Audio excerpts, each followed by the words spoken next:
yourself in a way. Believe.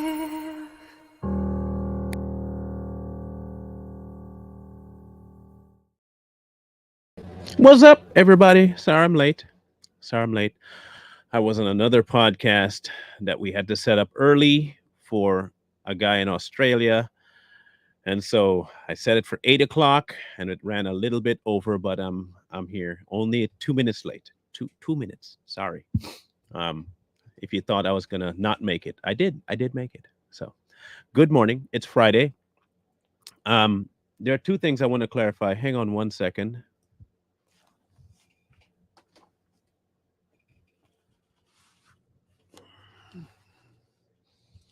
All right. I had to change my hat. Change my hat. Change my hat. Why is it lopsided like that? I hate when hats do that, don't you?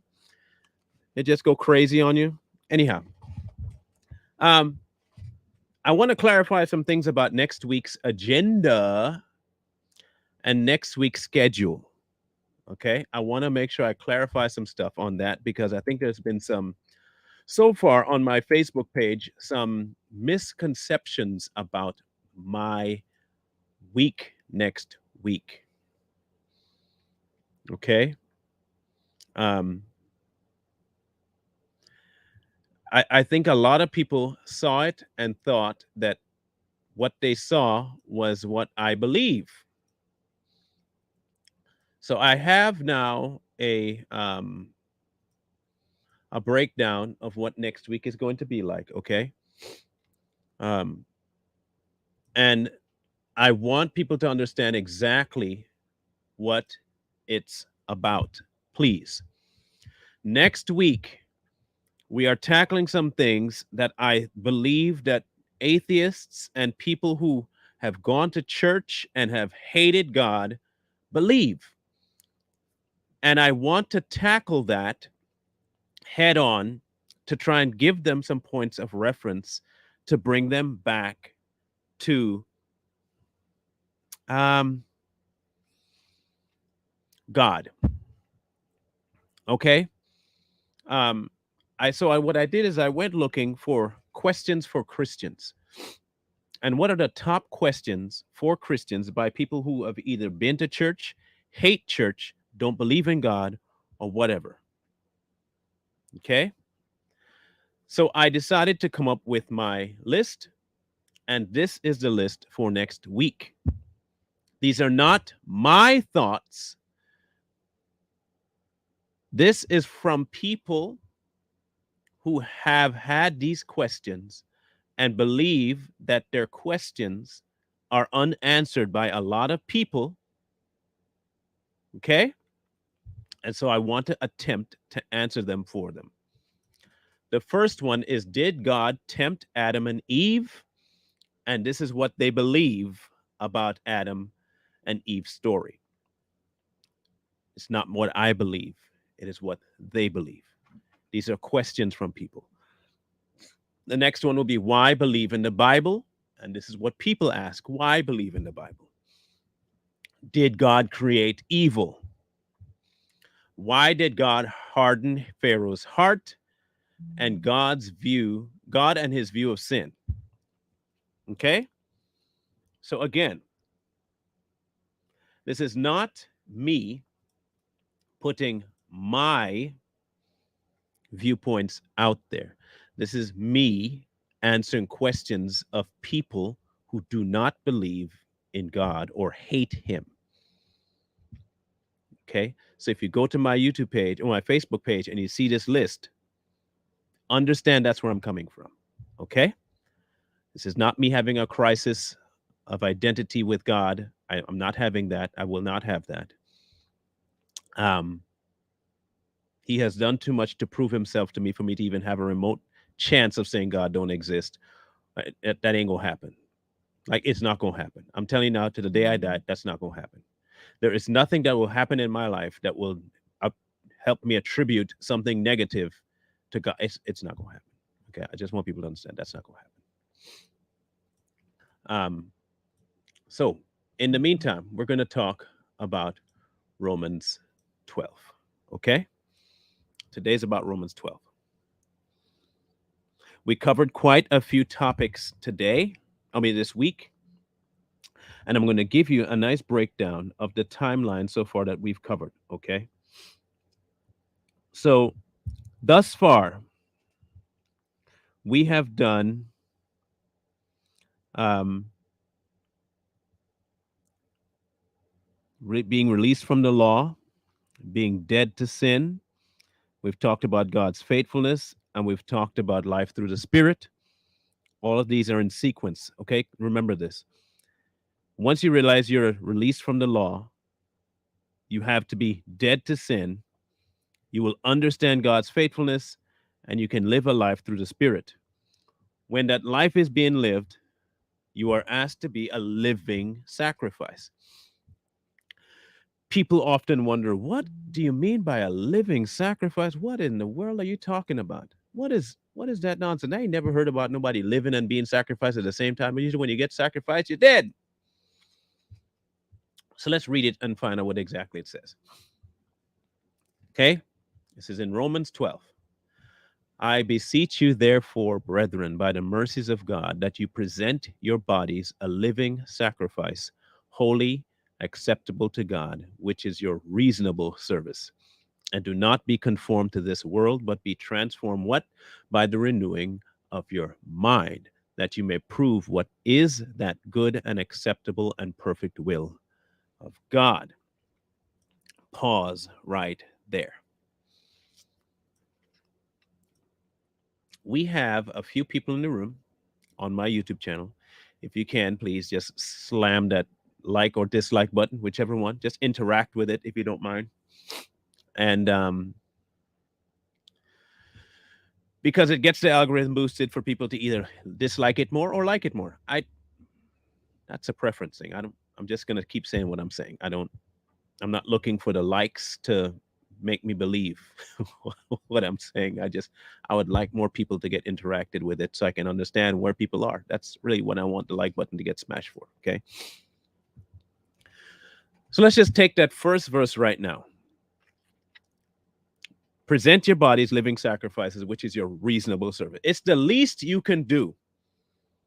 The least you can do, considering that Jesus died for you, that he's given you a new life, the least you can do is to subject your body to his will. At the bare minimum, subject your body to his will. When you sacrifice something, you give up something. Even if it's something that you really, really want, you sacrifice to do it. Sacrifice, give up. When you offer your body a living sacrifice, you're not dead, right? You're human, you're still alive, you're alive, you can move around living, and sacrifice the things of the flesh because of where you reside in your mind. It is not that you have to forcefully fight all the time to keep your body in check like it's some kind of a possession thing. The least you can do when you understand all the things we talked about this week, the least you can do reasonably is to give up all the things that have nothing to do with God. At the least, that's reasonable to ask. That's not even going above and beyond. That's just reasonable. That's just reasonable. So you might want something. You might want to be able to do something, live a certain way, act a certain way, speak a certain way. You might want to, because that is exactly what the flesh does. It wants to. It wants. That's not how God operates. And understand that a lot of people don't like him and they don't like that. But that's okay. You don't have to like it. All you have to make sure you do is don't say you follow God. But don't come to the table saying, I follow God, but I just won't do certain things for him. Really? You won't do certain things for him? Now, God knows I can't be a missionary. I can't do that. I can't go out and speak on street corners. I can't do that. That's just not me. It's not you? What do you mean it's not you? Are you your own when you give your life to Christ? Are you your own anymore? Whose are you at that point? It is a reasonable thing, considering what God did for you, to give your body up. It's reasonable. It is. I wouldn't say he's expecting it, but it's part of the deal. If you want to put this in layman's terms, it's part of the deal you made. You accepted his offer of a new life and the consequence of sin to be removed from you. You took that, but yet still you want to hold on to all the stuff that you said you gave up to him. What how does that work? How does that work? You want all of the benefits, knowing that the benefits only come when you fully submit to the will, but you don't want to fully submit to the will, but want all the benefits of submission.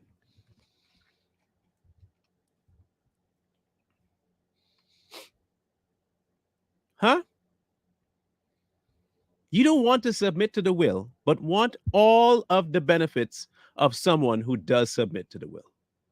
And when you don't get the benefits, here's the crazy part. When you don't get the benefits, you turn your back on God because, hey, I thought this was going to be different.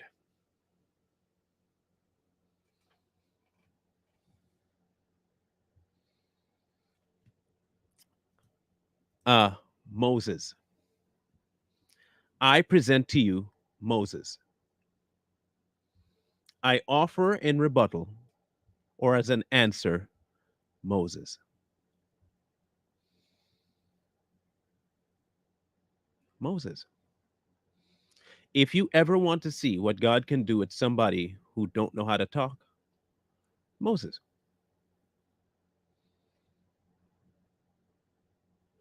He has worked with some very, very, very odd ducks in his time. He has worked through some very, very interesting people throughout this earth's existence. Moses. Another case in point, me.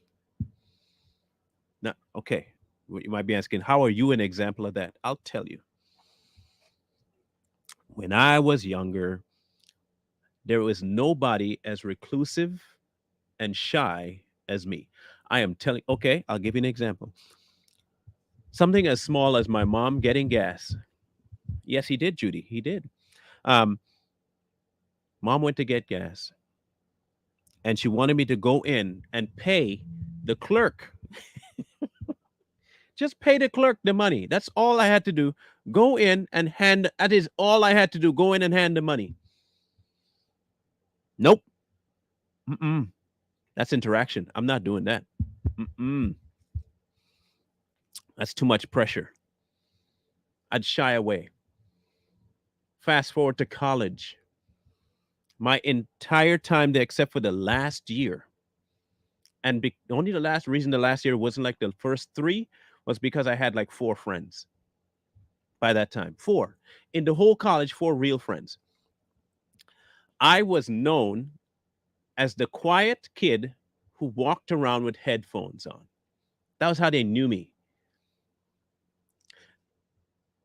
To keep myself from people talking to me, I always had my headphones on. I kept my eye gaze right to my feet so I can see if anyone was in front of me, but not look at them in the face. Always had my headphones, my beanie, my backpack, and I'd walk like this. You know, this walking here when you walk like this and you don't look at nobody, those people, that was me. 3 years of that. Fast forward to today, where I'm in front of a camera 5 days a week, sometimes six, speaking about something that I had never lived my entire life until about 6 years ago. When I tell you that God can make things happen and change the person you are, he can change the person you are. But you have to, and I'm serious, you have to submit. You have to submit. You have to. If you say that you've given your life to Christ, if that's what you say you've done, you have to submit. Technically, the submission should already be there when you say you handed your life off. You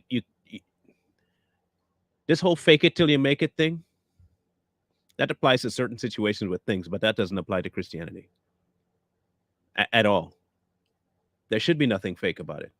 If you don't believe it, don't live it. Don't lie about it. Just don't live it. I had a, I call him my mentor a little bit. He taught me how to beekeep, and I did beekeeping with him for about a year and a half.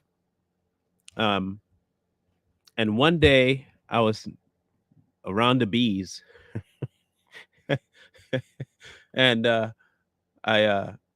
I used the softer version of the F word, not the full F word, but you know the other one with the CK, but the FRICK one, right?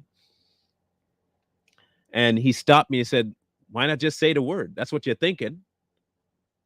Why are you trying to mask it? Man up and say the word. If that's what you're thinking, say it.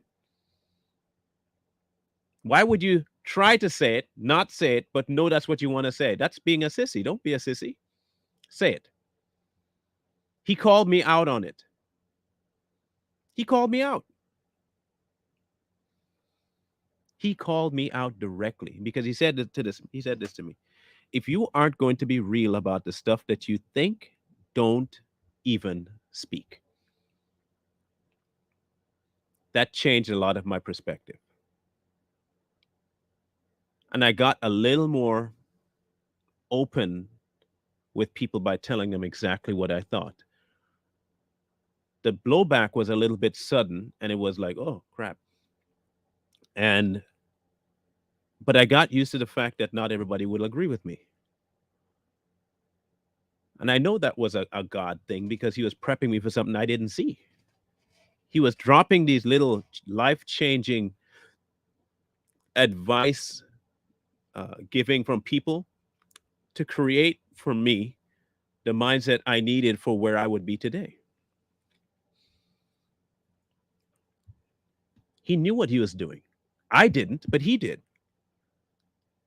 Sometimes the living sacrifice thing comes as a result of him using situations to break off the things that keep you from doing what he wants. Simple. Sometimes it's very simple. Sometimes it's just a slight word from somebody you hold in high regard. And sometimes it's a situation that pops off.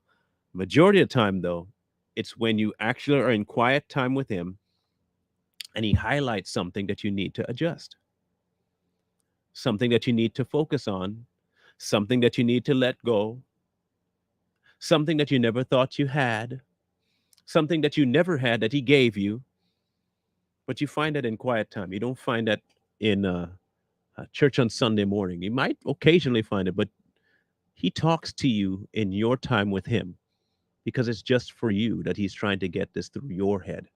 That the living sacrifice portion of your life is giving up the stuff that you think that you need and want and doing what he wants you to do. It's reasonable. It is only, it's the minimum you could do. You want to say, okay, but I thought you said there was no doing for him. Let's be reasonable here, okay? There is a difference between you doing out of self and him doing through you. You're still doing. The source of the doing is the problem. A lot of us want to operate out of our own means and out of our own fuel reserve and operate never out of God. But we think we're doing it for God. And so we continue doing as needed because we feel, hey, this is normal. The reason you do something is more important than doing it. The reason you're doing something is more important than actually doing it. It really is. So let's continue. For I say, through the grace that through the grace given to me to everyone who is among you, not to think of himself more highly than he ought to think, but to think soberly. A lot of people think that don't be drunk. That has nothing to do with at all. As God has dealt to each one a measure of faith. For as we have many members in one body, but all the members do not have the same function. So we, being many, are one body in Christ and individually members of one another, having then gifts differing according to the grace that is given to us. Let us use them. If prophecy, let us prophesy in proportion to our faith, or ministry, let us use it in our ministering. He who teaches in teaching, he who exhorts in exhortation, he who gives with liberality, he who leads with diligence, and he who shows mercy with cheerfulness.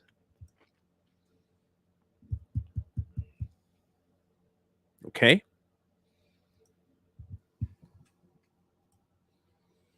Everyone is given a portion of faith. Exercising that faith is on you. Exercising it is on you. And some of us feel like we should extend further without consulting the measure of faith that he gave. Prophesy in proportion to our faith. Don't try and be like somebody else who got a different download from God and try to overextend yourself to say, oh, I can do that too. And then you go out of yourself to do whatever needs to be done, knowing that you're going against the will. Which is why I keep telling people to go back to the author before you do anything, say anything. If you don't do that, I don't know why you say anything to anyone to begin with. If he has not made it clear to you, don't speak on it. Which is why I don't speak on certain topics. One, he has not brought it to me to talk about. And two, I'm not just going to talk about it because people feel I should talk about it. That's where you step out of the measure of faith that you might have. The living sacrifice thing, a lot of people get hung up on because I think we get told by the church that a living sacrifice limits your ability to exist in the world. You see, what they end up doing is they're telling you what you can't do and you can't do and you can't do and you can't do and you can't. So they make you a new law. They create for you a new law in your mind by telling you it's spiritual. The law that he removed you from in knowing that you couldn't accomplish it, they put a different law on you by telling you that you have to accomplish it.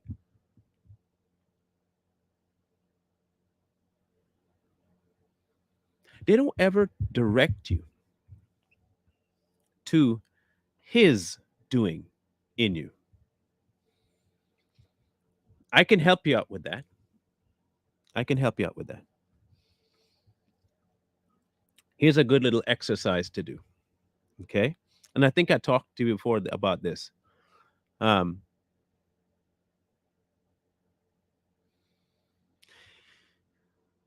when you're in your quiet time, we have a tendency to do a whole bunch of requests of God. It's just a part of our human condition, I think. We like to ask him for stuff and to remove this stuff and take this stuff and you know. And I've told you before, an attitude of gratitude will take you a whole lot farther than a request. Thanking him for who he is, for what his qualities are, not for what he's given, nothing else, just for who he is. What that does is ushers you into a place of worship, not what you see in church anymore. It's not a thank you for all the things that you've done. This is a different location. This is just a falling flat on your face and thanking him for him. Nothing else, just Him. Thank you that you're the great I am. Thank you that you're the sovereign God. Thank you that you're the all knowing. And I mean, thank Him for all His qualities, not for what anything that He's, just Him. What you will start to experience is this, and this will happen. It will, trust me, it will happen. There will be a reciprocal interaction that happens. I don't know how else to explain it. I can't tell you, you will hear an audible voice, but you will feel and know Him because He shows up, because you're directing your attention to Him. The same way the devil will show up, God will show up. When you pay attention to the devil, he comes. When you pay attention to God, the devil flees.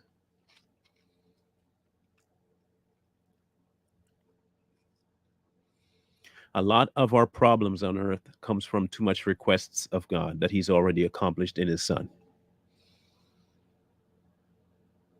Plain and simple. But we like to go to the extremes of wanting identifying uh, uh, things that He does, and we want to make sure we think we can attribute that He did this for me. He already did enough for you. Let me just put it to you this way. Let me just be frank. He did enough for you. He could do nothing else the rest of your life, and He'd be justified. God could sit back and do nothing else for you, and He'd be justified. He could take His hand completely away from your life, never bless you with another thing, and He'd be justified. He offered one of the biggest things ever, His Son, for your stupidity, His Son for your sin. He didn't commit it, you did, but He gave that up for you. That is bigger than anything else He could ever. He could bless you tomorrow with $1 billion. It still wouldn't come close to the sacrifice of His Son. So He could do nothing else the rest of your life, and He'd be justified in it.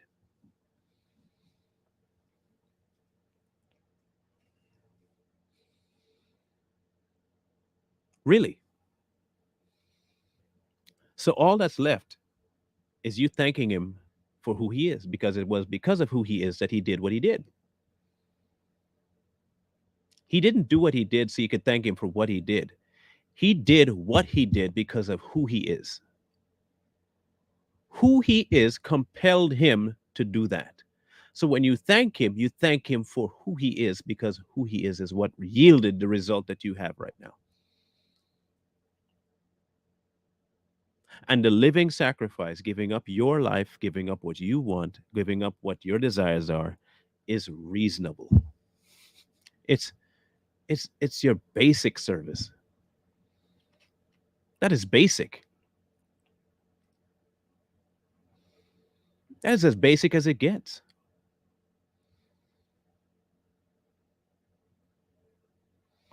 I want to answer this question. Is there any wrong way to pray? I was told I didn't pray right. I figured as long as I am talking to Him, that there isn't no wrong way. I want some clarification on that question before I can proceed. Um, can you give me an example of what you consider not praying right? What you consider not praying right? What not people to? What do you consider not praying the right way?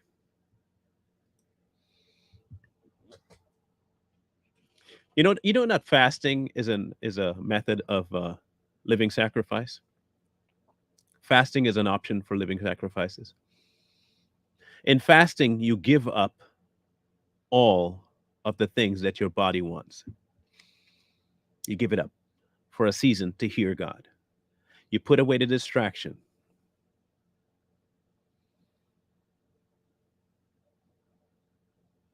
You put it away. It's a living sacrifice. You do stuff that He's asked you to do without fighting. Here am I, send me. That's a living sacrifice. So, Natasha, if you could please answer that question, what do you consider praying wrong? Hang on, let me read some stuff here.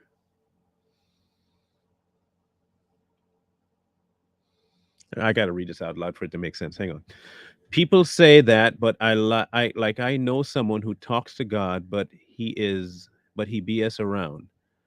He doesn't value a God. Doesn't I'm assuming you don't mean to put a before that. He doesn't value God's purpose over the devil's, and he really doesn't know the difference between the two. Um,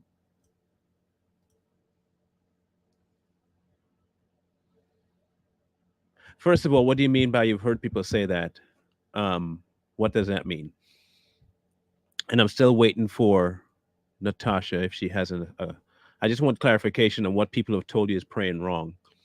Um, because I really want to hear what you've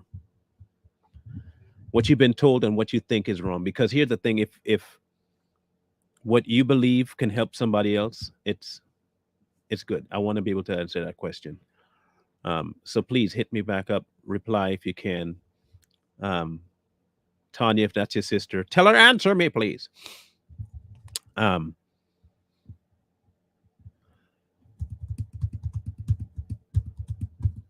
okay, there's a lot of room to type. Okay, so clarify fully because it's very disjointed in the chat. Okay, Erica. So what I want you to do is type it out fully. What you meant by that statement about the person with God and the devil. I want that clearly laid out so I can read it all in one, formulate the thought so I can get it. You might know what you're talking about. I don't. And so I'm it's feeling disjointed and I can't figure out what part of the conversation you are referring to. I need clarification on that. Okay, so here she is. Not thanking him first, but to ask him to do for you first. Okay. It is not a wrong or right issue with that.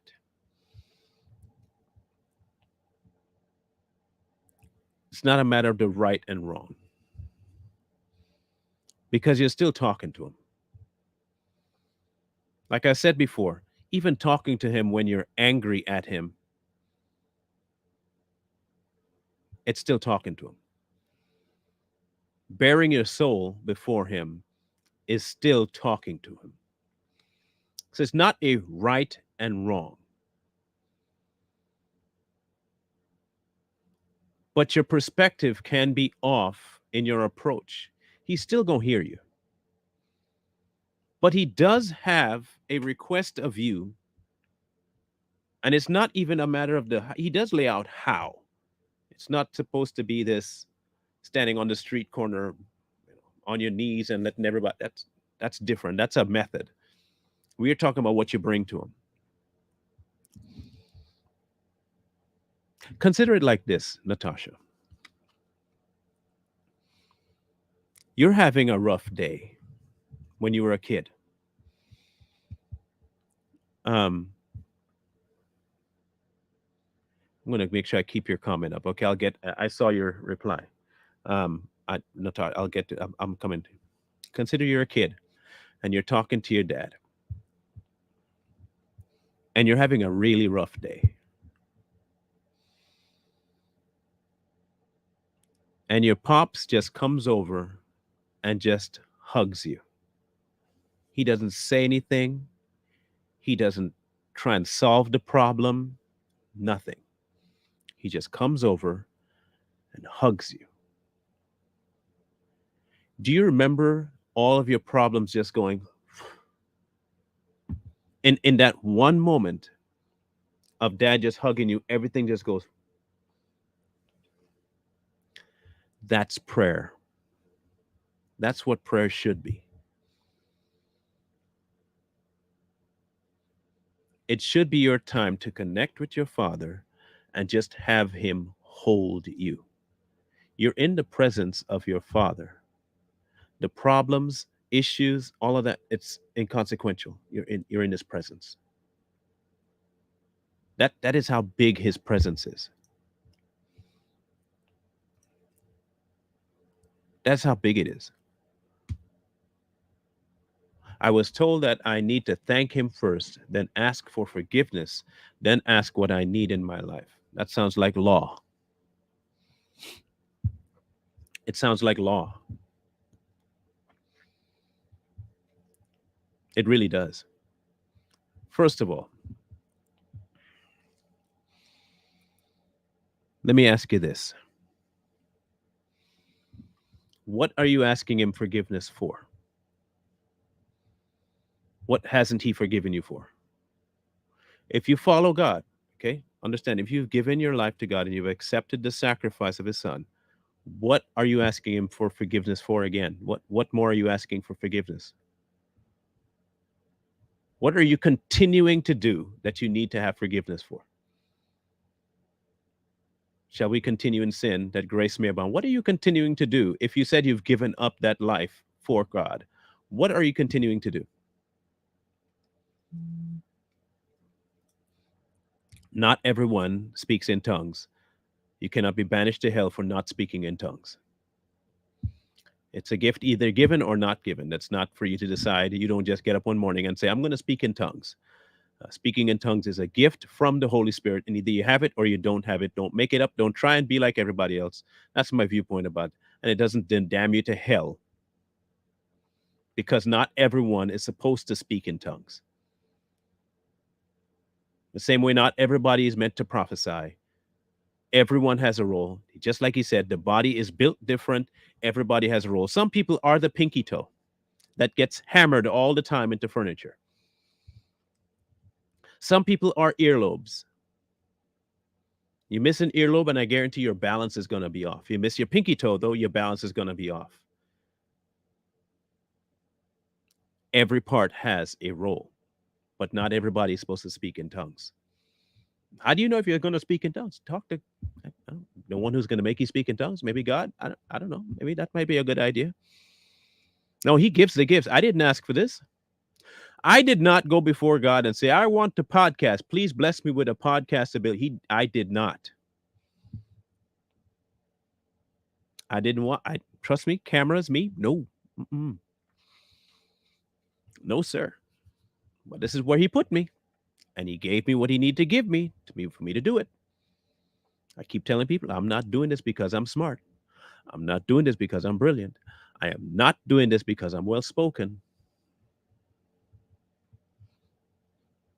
Even my mother who knows me, she said, I don't recall you being like this. When did this happen? This was her conversation with me. When did you become like this? What happened? I was like, what do you mean? She's like, what? No, when did you become this? And this was her words.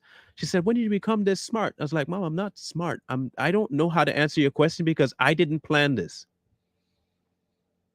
I have zero answers for anyone wondering how the information that comes out of my mouth comes out of my mouth. I cannot tell you it's me. I don't prep. This is what he's told me to do, not prep. He did not ask me to prep weeks in advance and days in advance. I don't. I do not prep. I don't prep. I don't stay up late at night making sure I have my notes. I don't do any of that. I tried doing that the first journey, and he took it completely out of my hands, screwed up my plans. By the second show, he told me everything I needed to know about who does what around here. I don't prep, I don't plan. He gives me the topics, I lay them out. And when I come to this particular time of the day and I'm speaking to you, I am not speaking to you as though I have all this wealth of knowledge. I've told you this before. I don't have a whole wealth of knowledge. I don't. I grew up in the church. I get that. But none of the stuff I tell you, half of the stuff I can't remember saying. And I'm not lying. I cannot remember half the stuff I say. I can't. Because I probably didn't say it. People might think that sounds weird and like, well, you should remember what you say because you're talking to people. It's on video. If I need to be reminded, I can go back and listen to it. But if I said it, trust and believe I'm not repenting for it. I'm not apologizing for it. God, if it came out my mouth, it's probably because of him. I'm in no way trying to get in front of this man. I'm not going to change the method. It's not going to happen. But when you get handed a gift, you get handed a gift. I don't get to decide what the gift is. I may want a gift, but I may not get that. I may get something better. I don't do Christmas, but here, my kid will ask me for a Hot Wheels. And this is a true story. He really wanted this Hot Wheels. Man, I wanted the Hot Wheels. And I told him, I don't know if we can do that. I don't know how that's going to work out.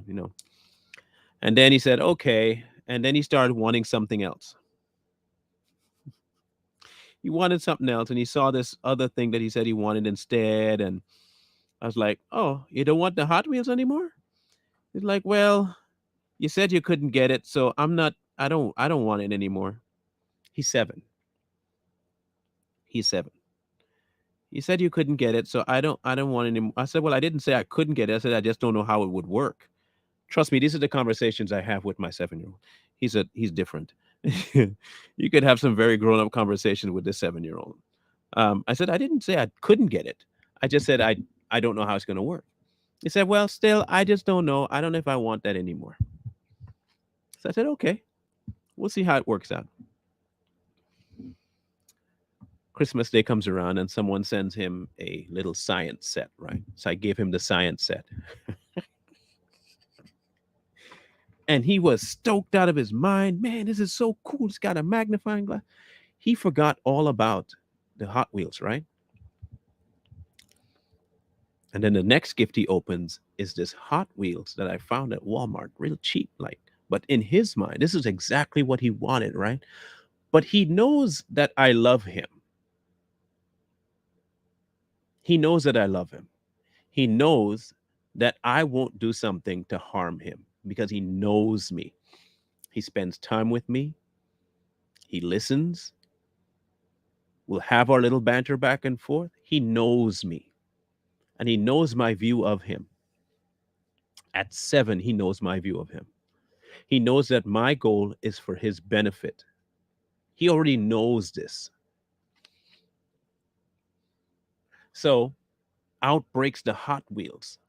And this kid just flips. I mean, he's doing color changing Hot Wheels too, by the way. Hot water, cold water. So, my water bill is up through the roof now because he's always in the sink trying to change the color. Okay. He's doing backflips and happy. And he comes over. He's like, oh, thank you, Dad. He doesn't thank Santa. He still believes in Santa. I can't get that out of his head. But he does know who gave him the Hot Wheels because he's only spoken to me about it. And he comes over, he's like, oh, thank you. Oh, this is the best gift ever. And he spends the next 5 days playing nonstop with this gift. He still plays with it. But his excitement about that gift was as a result of me giving it to him. I also gave him another gift that he did not expect, and he still embraced that gift because it was from his dad. We don't view God in a fatherly role enough that when he offers a gift to you, what we like to do as rebellious children say, well, that's not the gift I wanted. I wanted to prophesy in tongues. Well, that's not the gift I wanted. I wanted to do this. I wanted to do that. Then he calls you to go be a street corner evangelist, and you're like, that's not me. I can't do that.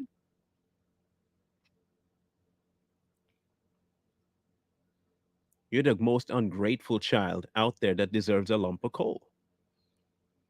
Your father knows you more than you know yourself. He knows every strand of hair on your head. He can count them all. He knows all that. He knows exactly what he made you to be. He knows it. He knows what the living sacrifice version of you looks like. And he'll give you a gift when you surrender. And if the first thing you say is, I don't want that, you never did give up your life to him. He'll still offer the gift, by the way. He will still offer you the gift. You just don't execute it. because you don't want that. That's not your kind of gift. I don't want that.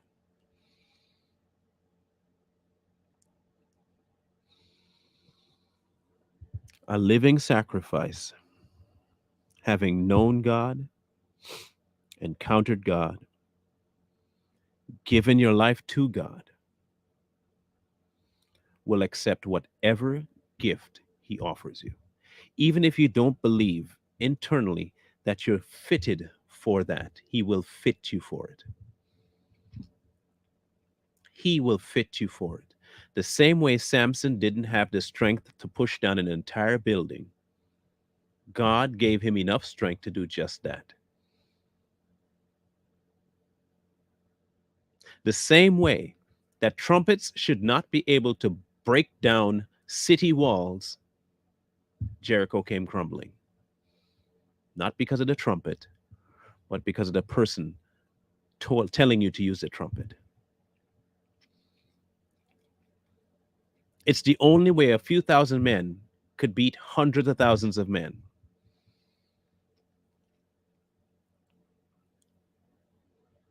It's the only way.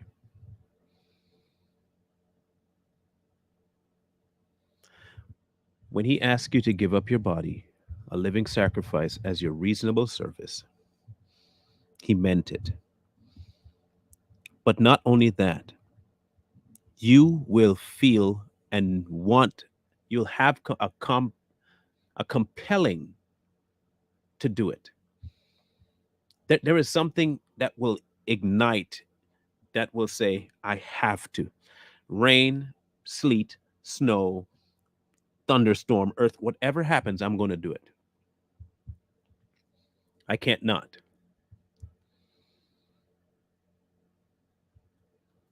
Thank you, Ember. I can't. I can't just not do it.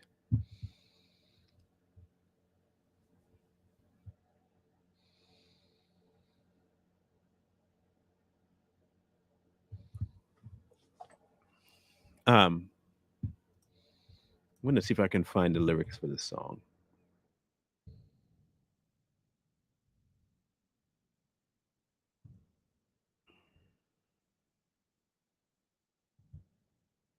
Okay, I'm going to try and find the lyrics for this song.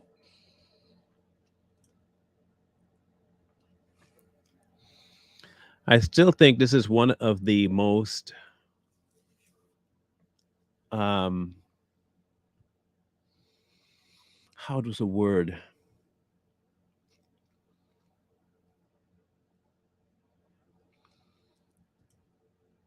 true, thank you, Pearl, true songs of the Christian ever, ever, and I mean ever, both before encountering God, while encountering God, and after encountering God. This song is one of the most accurate. It's older, and I think the people that were older had a less distracted life, obviously, but they connected more with the reality of what God did. If you know this song, I'm pretty sure most in here should know this song, right? You should know this song. These days, I can't read the song without getting choked up. Why? Because I understand the gravity of the song now. I used to sing it all the time when I was younger because I liked the tune and it was nice. It was cool harmonies and stuff like that.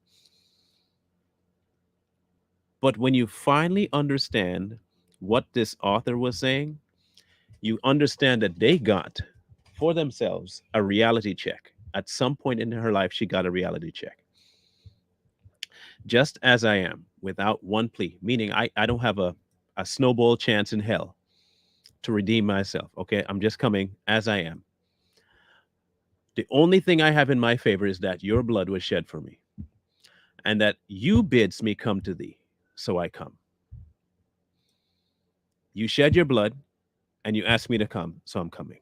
As I am, because that's how you save me, is as I am.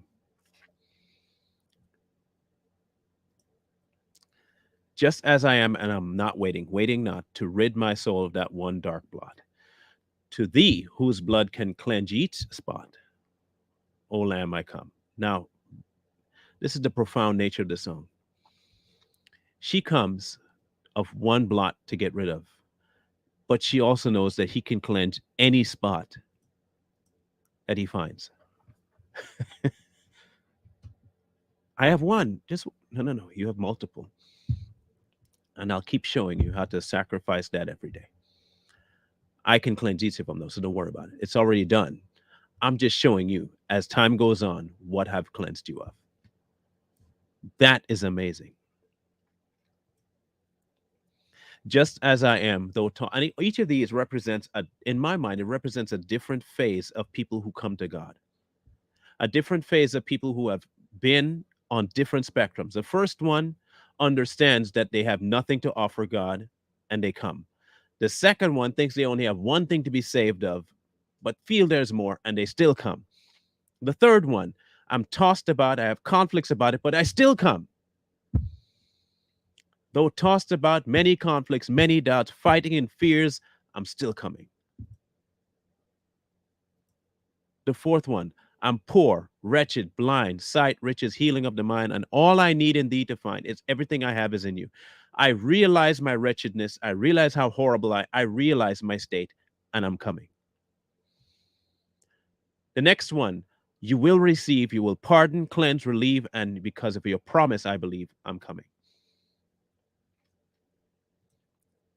The next one, just as I am, your love is unknown to me, but you've broken every barrier down now to be thine. And that last one, this one, is when a non believer, a truly never encountered God before person, comes to the knowledge of God. And they only come to know his love because his love broke everything down. Everything. It just destroyed it. You came in cold, calloused, sad, upset, pissed off at the world, pissed off at God. And then you encounter God. Not just come to know of a person or a entity or no. You come to know him. Before, his love was unknown. But that unknown love broke every barrier you had down. And now all you want is to be his and his alone. The song is called Just As I Am.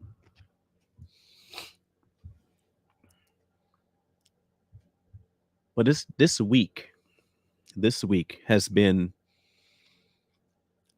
for the people who have been hurt by church, hurt by what they consider God, hurt by religion, hurt by men.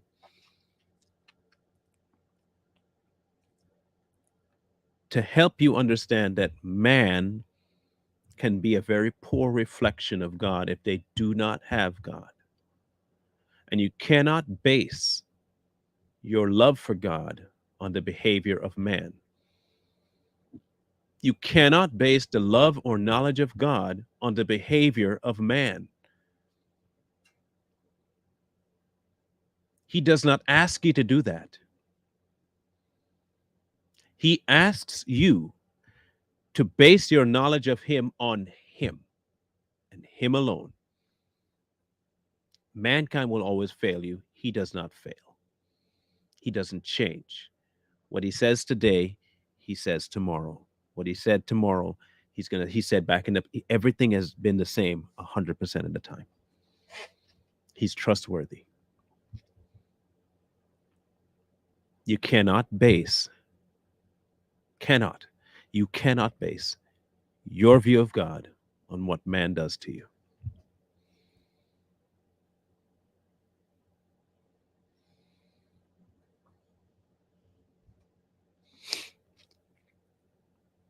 If you get nothing else out of this week,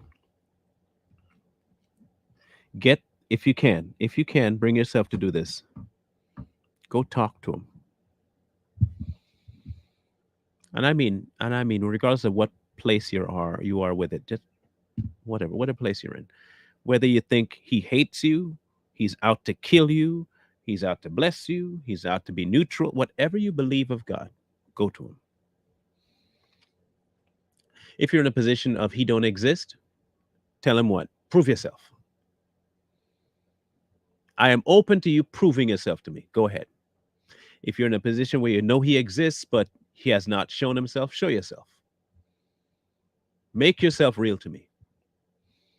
If you're in a position where he's made himself real to you, but you've forgotten, remind me.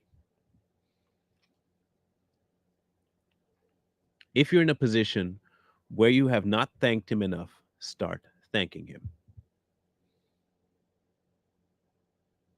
And if you're in a position where he is fighting you to do your calling, stop fighting. Just stop. It's not worth it. It's the benefit comes on the other side of fighting. Submission. Giving up what you want for what he wants. Giving up what you think you should do for what he wants you to do. This has nothing to do with you. It really doesn't. This life does not need your input. It needs God to work through you for his benefit. You are not the end. You're a tool. You're an instrument. You're a vessel. The clay does not tell the potter what to do. The clay sits on the wheel and just spins, and the potter's hand forms the way he wants it to form. He makes a deep bowl, a wide bowl, a narrow bowl, a tall bowl, a short bowl, a plate, a cup. He makes what he wants to make, and then he'll put that instrument to use the way he wants it used. He either puts it on his table, or he uses it to serve a guest. He pours new wine into it. He offers that wine to someone else to drink. And in turn, they come to him and they become a tool as well.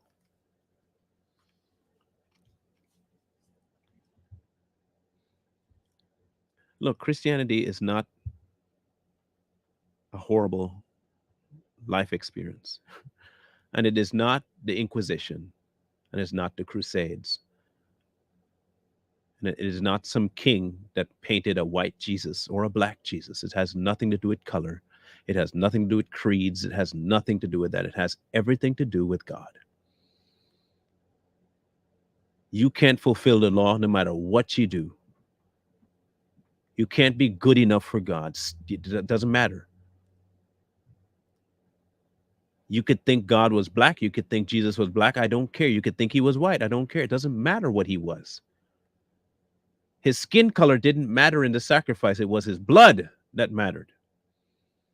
It was the life he lived that mattered. The quicker you can get off your horse with the identity of God, the identity of Christ, and you don't follow anything, the quicker you can do that, the better off you'll be.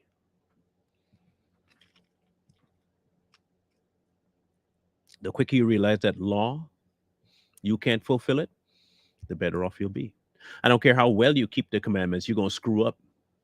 That's why he sent his son, because he knows you can't keep the commandments. If you break but one, you're worthy of hell. One, just one time. That's it. That's all it takes is once, one time. You think you can live that kind of perfect life? Then you should have been Jesus. You should have been Jesus. In fact, go sacrifice yourself now if you're that good. If you're that perfect, go sacrifice yourself, bro. Do it. But you're not. You never will be. No one else is worthy, just him. And he's called you into that qualified life where you have to do nothing. You have to do nothing. He does everything through you. You do nothing. He does everything through you. That sequence is where people get messed up. You do nothing.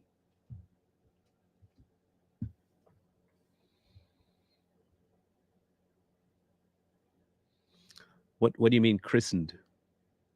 Where do you find christened in the Bible? I mean, I'm trying to figure out what do you mean by christened? You mean baptized, or what are you talking about? I'm curious. He already laid out a process. Okay, I'm not messing with the process. I'm talking about the heart change initially of coming to him has to happen. Plenty of people say they get baptized and have no knowledge of God. They follow through with that step without going through the first step.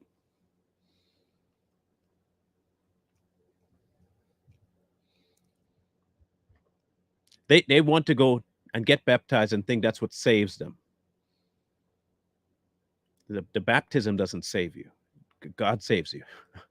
The baptism is an expression of what happened already inside. You get baptized because you know the knowledge of truth. You know it. And that is the next step that he's asked you to take. That's the obedience step. That step is obedience. Call it a reenactment, if you will, or a type of participation in his death. Thank you, Sandra. But baptism does not save you. If you enter into the water, you just come back up a wet person.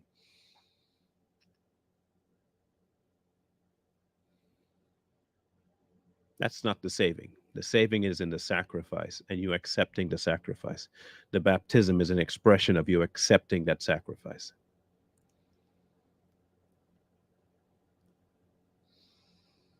And it becomes something that you want to do because you've understood the sacrifice and you've accepted it.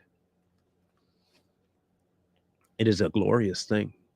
I'll tell you this much: when you actually have that heart change before, and you do come out of, you literally feel different. Like, I don't know how to explain it, but it's not just as, oh, I took a bath, or yeah, you feel it. It's almost as though something drops off of you. Only way I can explain it. Only way I can explain it. When he releases you from sin, you're released. Who is free indeed.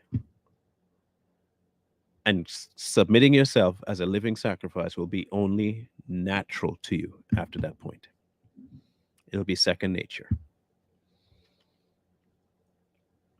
It'll be second nature. So if you have anybody next week that has been asking those questions, that have problems understanding, anger issues with it, they hate it, they hate God, they want to know why you believe in the Bible, why would he let the devil do this? If you have people that have those questions, send them the link to each of those shows. They'll be ready hopefully by Sunday night. And we'll talk about it. And they can ask the questions in the chat if they want.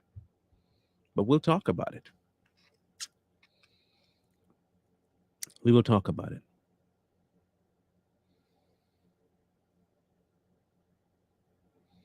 Because I think a lot of people have been burned by humans, understandably, by the church.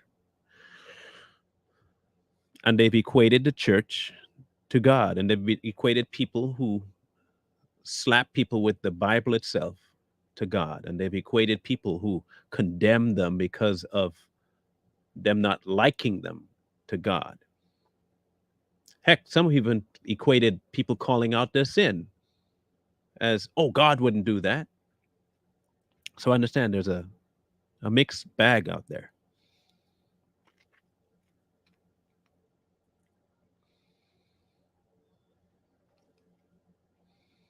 So if you have people out there that have that question, have that issue, please tell them to show up. They can ask all the questions that they want. I'll answer them to the best of what God gives me. Not to my ability, to whatever he has answers for him. I'm sure he'll have an answer for him. I'm 100% sure he'll have an answer for him. I'll give you that much. I'm 100% sure he'll have an answer for him.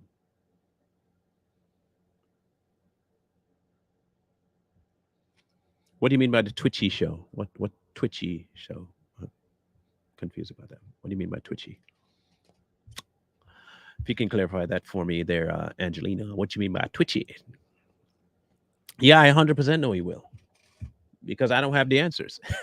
So I, I just don't. It ain't me for that's not for me to answer. That's he.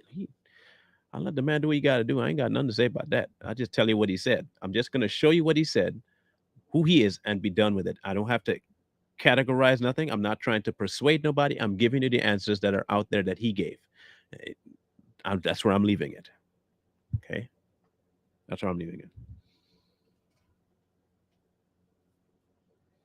Um, so like I said, the topics again: Monday, did God tempt Adam and Eve? Tuesday, why believe in the Bible? Wednesday, did God create evil? Thursday, why did God harden Pharaoh's heart? And Friday, God and his view of sin.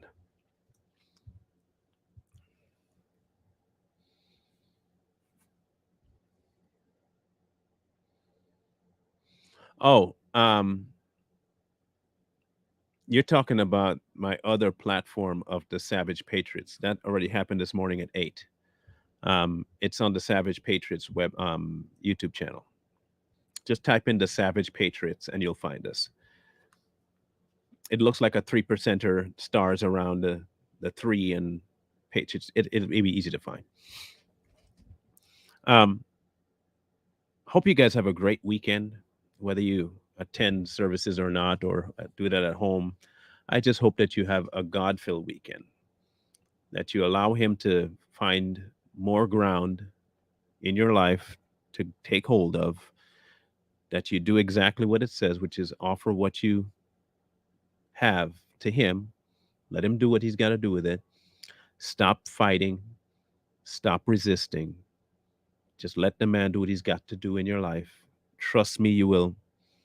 You will not regret letting him have the upper hand. You will not regret it. It's not regrettable. Trust me. I really appreciate you guys giving me your time, your attention. It has meant a lot to me. Um, Next week will be, I think, a very good um, opportunity for you if you have people that really don't know or really hate or really have questions to come and give their questions to a forum and have it answered. Yes, Too Strong will be on tonight. It'll be question and answers tonight, all phone calls. The entire show on Too Strong will be phone calls. Get it off your chest. That's our new thing on Friday. Phone in Fridays, get it off your chest. So you get to call in, say what you want to say, hate on us, love on us, whatever. Questions, whatever. Phone in Fridays. Every Friday will be phone in Friday. Get it off your chest. Okay? What does what mean, Sherry Ann? So before I leave, what does that question mean? What does that mean? What do you mean?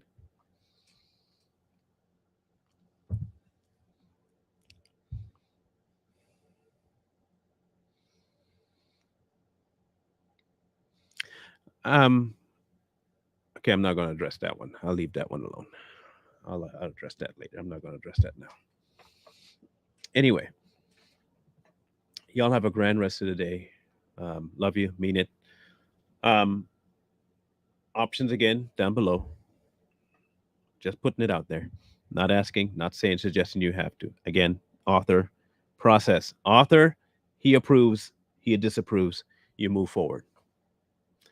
Take it to the author, he approves, disapproves, move forward. That's all I'm saying.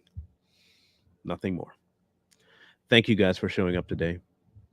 Thank you for giving God the upper hand in your life. Thank you for giving him the place that is due him. It's going to be rewarded. It's always rewarded because his presence is the reward, not heaven. Heaven's good, he's there, but you can experience him today. His presence is the reward. That's the promise, his presence. Wisdom calls to you from the street.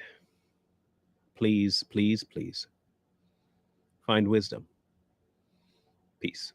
Hold tight the dreams, for if dreams die.